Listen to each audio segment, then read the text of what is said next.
Hey y'all, welcome to the Farm and Pastor's Wife. I'm so glad you're here. My name's Leslie, and you are here on the weekend wrap up where we take bits and pieces and clips of our week, no matter what we're doing, and just kind of throw it all into a video.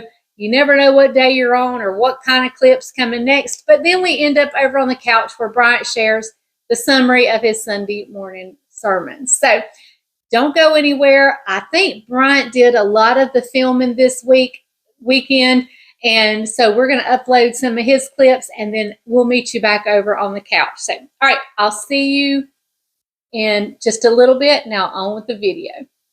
I think we've got an issue with our Keurig. Let's see what happens. Y'all listen closely. I'm trying to make a cup of coffee. That's not normal. That sounds like Godzilla.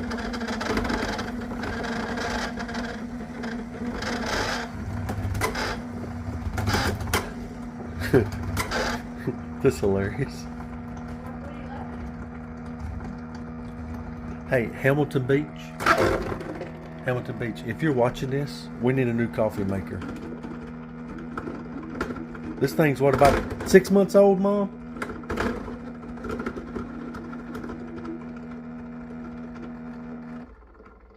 Guess what? No coffee.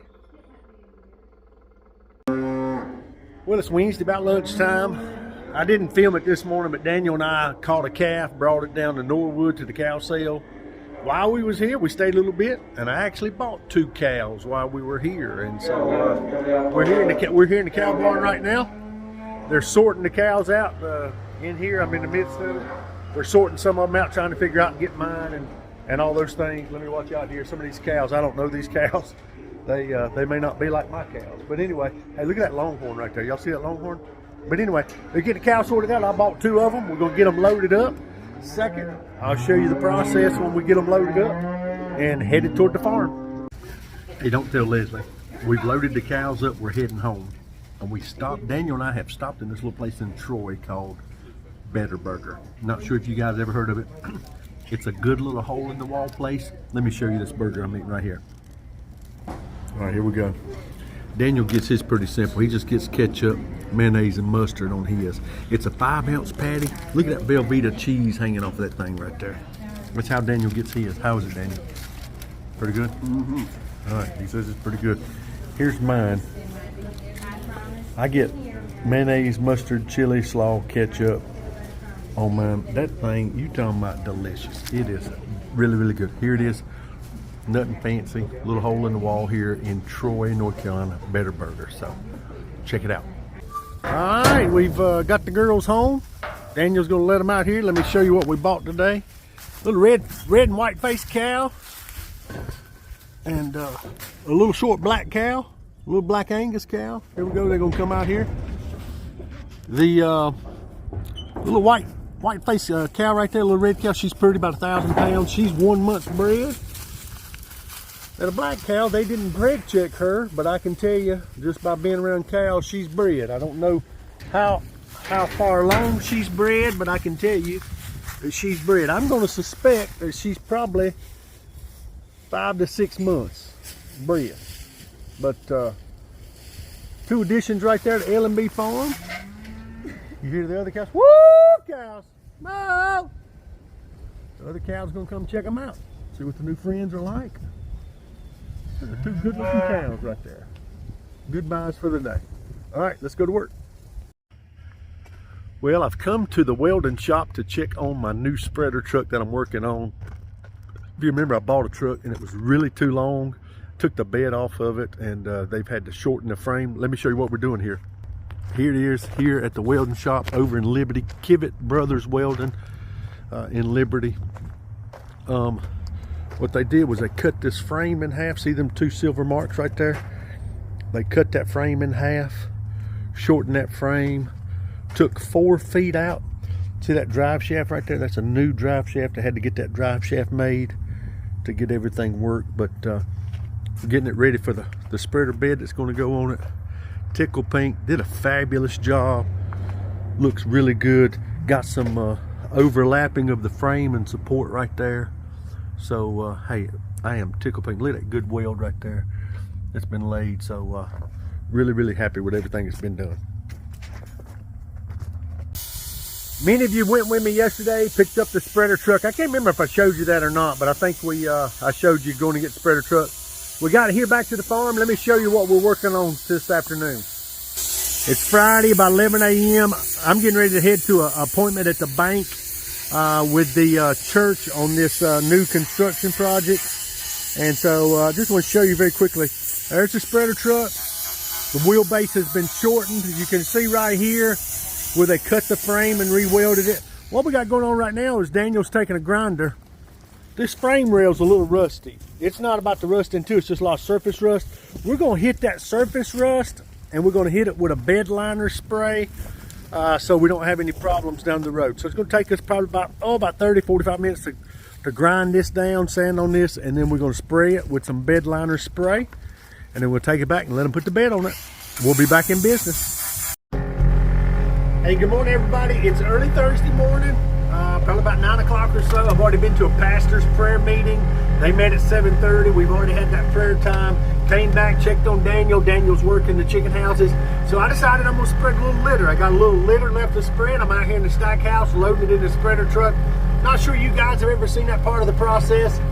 I take the chicken litter. It is very high in nitrogen content, which is great fertilizer for the hay fields and the cow pastures. And so what we do is we take the skid steer, load it in the spreader truck, and I take the spreader truck and I go spread it. Let me show you what this process is kind of like. Here we go. All right, what we do is we take and we drive the skid steer into, you see the bucket right there? We'll drive the skid steer into that pile of litter right there. I'm almost done, so I'm kind of showing you this near the tail end of it. Drive it in right here. Take that bucket right there. Get a bucket of litter. Then we take this bucket of litter. We go back here. The spreader truck is behind me. You can't see it yet.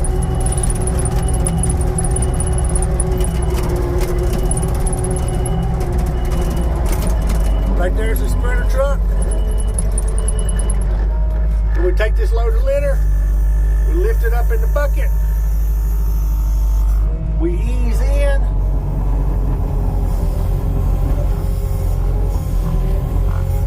and we take that bucket and we dump that litter into the spreader truck. That truck right there is my small truck, the truck that I did not wreck. That's the small truck. That truck right there holds about 6 tons of litter. And so we're going to go spread that on some cow pastures and hay fields. Let's go spread some joy.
Well, this looks super odd. I know I'm actually missing someone.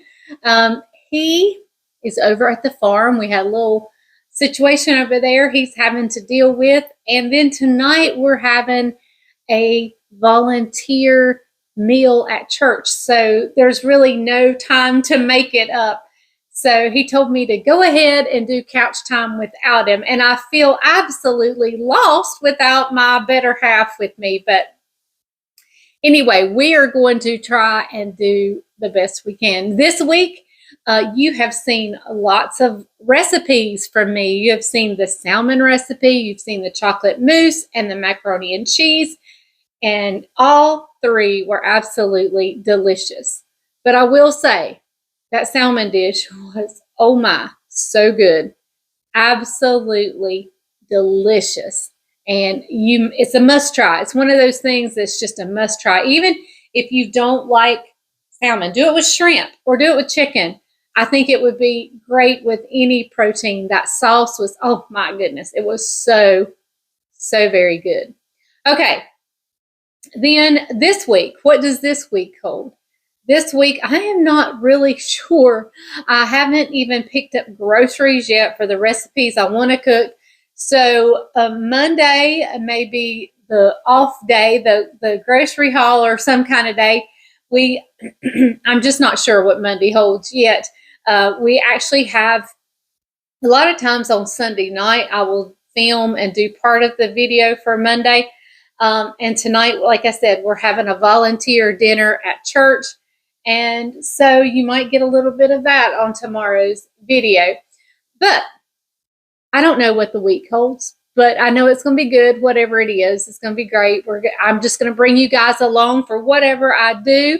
I told you at the beginning of the year that I was going to try to do 3 recipes and 2 non, but I said that may not, with our schedule and our life, that may not happen every week. And this may be one of those weeks that doesn't happen.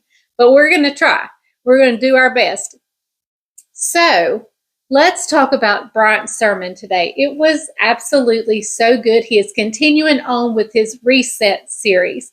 Last week we dealt with idols and leftovers, offering God our leftovers because we're giving all of ourselves to something else. Whatever our idol may be, whatever is taking our affection and our thoughts and our everything away from the Lord is our idol. Today, he dealt with, we have a purpose. And he's dealing specifically with Peter's reset. After the Lord was raised to life from his death and burial and now his resurrection, he appears to his disciples several times, and this is the 3rd time he's met with them. They are actually out in a boat fishing, and Jesus calls to them and says, "Hey, have you caught anything?"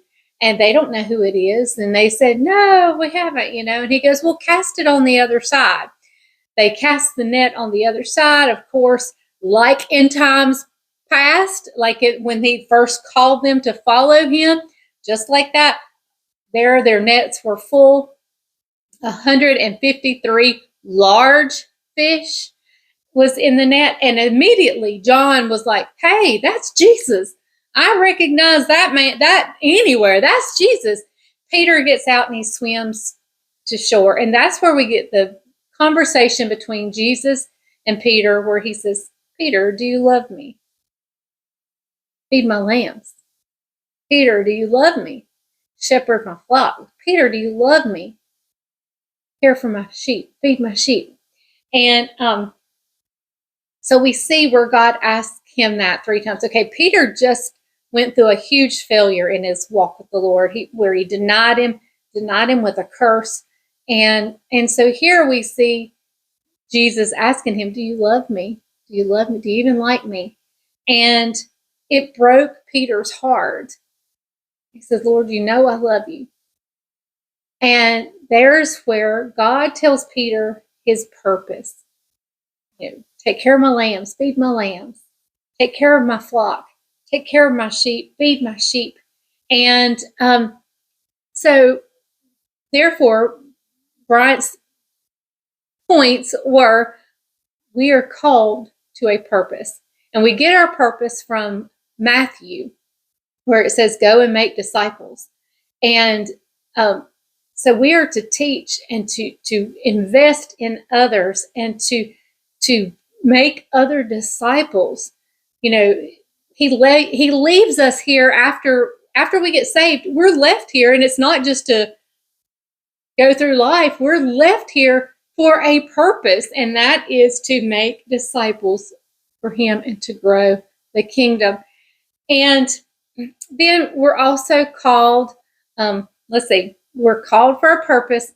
We're called to serve others, and we are called to make a difference. That was the 3 points. We're called for a purpose, we're called to make a difference, and we're called to serve others.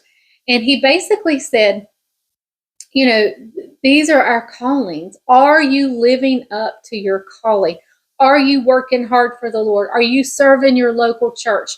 Are you doing ministry? Are you investing in the lives of others for the Lord's sake? Now, you may be investing in others for other reasons, but are you doing it for the Lord? And but he asked Peter a question in this conversation. He says, Peter, do you love me more than these?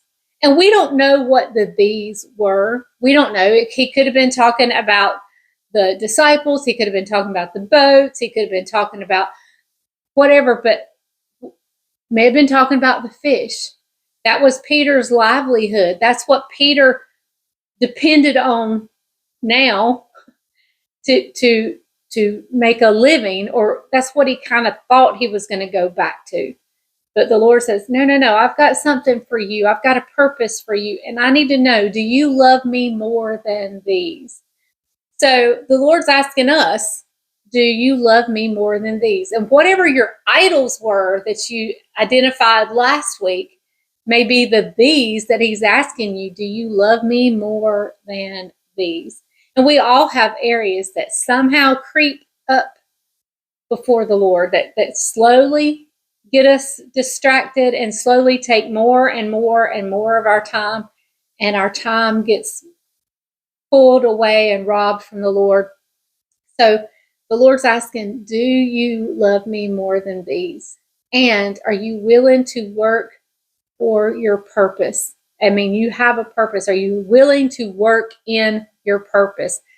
Which, of course, is to love others in Jesus' name and disciple them and make disciples. And are you serving in every area that you can? Are you, even if it's something you think is insignificant, but the Lord's asked you to do it, are you walking in obedience and doing those things? So anyway, of course, Bryant can give it so much more finesse than I can. So please go and tune in to Browers Wesleyan Facebook page, or tomorrow at some time it will upload on our YouTube channel, which is also Browers Wesleyan. So check it out either place, either on Facebook where we filmed it live this morning, or he will upload a condensed, he'll cut the music part out and upload that to YouTube. So I ask that you go check it out, because like I said, I don't do it justice compared to Bryant. He does such a great job, and I miss him. I miss him being here. Like, I want to turn around and talk to him. But he is at the farm doing some necessary work, and yeah. So listen, hey, stay tuned for tomorrow's video. I don't know what tomorrow holds, but we'll just see together, and we'll do this video together. So I'm going to say goodbye now. Thank you guys so much for joining us. I appreciate you guys. And remember, the grease is hot enough. You can fry anything. Bye, y'all.